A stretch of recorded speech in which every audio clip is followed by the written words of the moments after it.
It's May 12th. We just got a little bit of rain here today.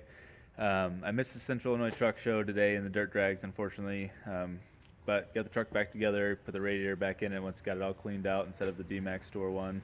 Went through a whole kind of slew of issues as far as trying to find the right fittings for it and all that. Ended up just cleaning the old one really, really well. It was just 100% plugged with stuff, and so I can't believe it was actually cooling the truck at all, but it should be in good condition now. So I want to do a video today on something a little bit different. So there's a lot of different YouTube videos out there that say, you know, these are the 5 things that you have to do to your Duramax as soon as you buy it. And I just wanted to change that a little bit because, you know, a lot of them say, you know, do the big 3 right off the bat, you know, intake, exhaust, and tunes, you know, and then you'll be set up. Okay, well, what are you actually going for? You know, it makes it sound good, gives you a little more power, but that's about it. You know, you're not going to hit 500 horsepower. So this whole video is basically what do you have to do to your LB7, and honestly, most Duramaxes in general, to get 500 horsepower right off the bat. And so the first thing that you want to do is to get EFI Live. I would recommend that over any kind of box tuner like an Edge or anything like that, or a Bully Dog, or, you know, stuff like that. Those are fine, but they're just not as in tune and as kind of thorough as what EFI Live can do, as far as all the parameters they can change and all that kind of thing, you know. So I would get EFI Live, and you don't have to get an auto cal. You can order an auto cal through you know, different companies. They'll give you a little box that you can actually plug into your OBD2 port and tune. But really, all you need to do is cost about $550. Get a DSP5 switch, you know, serial pins that plug into your ECM, and then take it to your local shop, and they can flash it for you with EFI Live off of their, you know, their V2 or off their computer or whatever they need to do. But you'll be set then, and that's gonna give you the biggest bang for your buck. And everybody kind of knows this stuff, but just to reiterate it, you know. Anyway, so that's gonna get you up to probably, you know, you get 125 horsepower over stock, so you're 400, maybe a little bit more horsepower over stock. And after that, that's kind of the limit point of your, you know, 5-speed, or I guess if you're newer, you know, your 6-speed Allison transmission. At that point, you need to probably build your trans. You're going to start kind of maybe getting into limp mode, and anybody who's been in limp mode knows how terrible it is.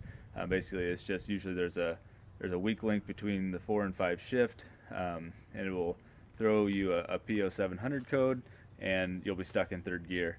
And as soon as you've done that, it gets easier and easier to do it. So you just need to get your trans built, and that's the you know, the hard pill to swallow, because it's going to cost you, from a reputable shop, it's probably going to cost you $4,500 to $5,000 depending on what you do. But for, you know, for a stage 5 Suncoast and a triple disc converter, you're looking at $4,500, I would say, plus, you know, their labor to put it in. But the other cool thing about built trans is they do kind of 2 things for you. First of all, that's, you know, the overall safety of the transmission, the reliability of the truck. But then also it just helps to put the power to the ground. You know, with a triple disc converter and, you know, the new plates and all that kind of stuff, it just, the power actually flows better. Your efficiency will go up a little bit. You know, if you were to put a built trans tunes into your stock tranny truck and then dyno it and do the same thing with, you know, the exact same mods, have a built trans truck with built trans tunes, it's going to have a higher, most likely have a higher rear wheel output, just for the fact of the transmission is going to be flowing a little bit better. Okay, so you've got EFI Live, you've got a built trans with built trans tuning, and you're doing pretty good. So the other thing you really need to get is a lift pump, and once again, that's one of those things that's in a lot of those videos, you know, that you also need to have is a lift pump. So what the problem is that you might have an issue with fueling at this point. So your CP3, if it has nothing else in the line, is trying to suck fuel from the tank and then pressurize it to put it into the fuel rail, right? So that's a lot of work for it to do when you're asking for more than what it's meant to do. And so you might get another limp mode code basically through your fuel rail saying, hey, I'm not getting the pressure that I expect to see right now. So at that point, what you need to do to combat that is you need to get a lift pump. What that is it's an auxiliary pump that goes back by the tank, and basically it's going to suck that fuel and then push it to the CP3 under light pressure, you know, kind of 5 to 10 psi, and basically just give the CP3 a constant flow of fuel, so that it can pressurize it easily and not have to do all the work, and that should take care of that code.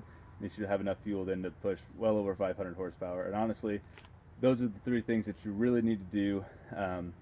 One other thing that you can do to help, and it's a lot cheaper than the rest, is it's about $20. Especially, this is only for the LB7 guys with fixed Vane turbos.